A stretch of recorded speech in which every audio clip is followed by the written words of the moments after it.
happy Friday to you, and welcome back to the Friday Funnies. Well, I gotta tell you, this weekend is one of my favorite times of the year. Because on Sunday morning at 2 a.m., and not a second earlier, we'll all turn our clocks, watches, and sundials ahead 1 hour. This means it'll stay light later in the day, and we all look forward to that. The only problem with this system is that in the fall, we're going to be told to turn our clocks back 1 hour. That's when it gets dark shortly after lunch. And I think it's time for this nonsense to stop. As you know by now, the presidential race is going to be between Joe and Don, and recent polls show that most of the voters don't want either one of them. That's why it's time to take my campaign to the next level, Dale for POTUS 24. When I'm in charge, the first thing I'm going to do is to end the madness of daylight saving time. We'll turn our clocks ahead this year, but there will be no going back in the fall. So more sunlight for everybody. But correcting negative chronology is just one of the planks in my platform, and I have a pile of planks in my driveway. So stand by. But now, take a look at some of the more unusual stories in this week's news. A Pittsburgh naturalist club, aka nudists, are having a bowling event. The Pittsburgh area naturalists announced their event, Balls Out Bowling. It'll take place on April 28th, and the event requires all bowlers to be naked. And quite honestly, I can't think of an uglier sight. I've watched people bowl, and it's not a pretty sight from behind. And if they can't wear clothes, are they allowed to wear shoes? And if so, would you wear rented shoes that were worn by a naked guy?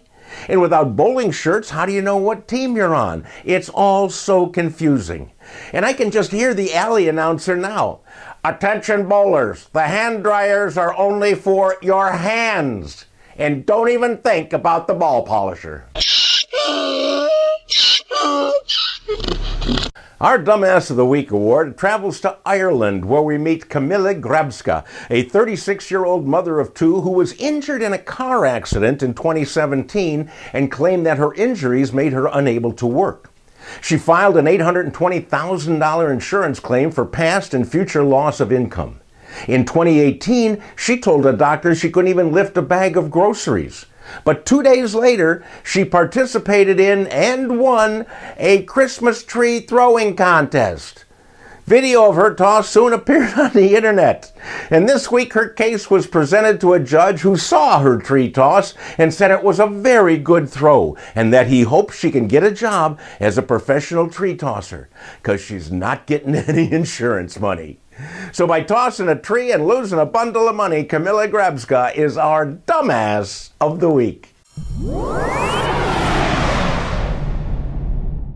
A girl was walking to school in Long Island, New York, when she saw something by the side of the road. It was a severed human arm. Police later found another arm and a severed leg sticking out of a pile of leaves. Needless to say, parents in the area are quite upset and they want action from the police, who now are looking for a one-legged man with no arms. But on the bright side of the story, the little girl who found the arm won the award for the best show and tell of the week. Hey, that's it for this week, my friends. Thanks for sharing this time with me. Please visit my podcast, Another Day Above Ground, and share this video with all your friends. You do all that, I'll see you back here next Friday.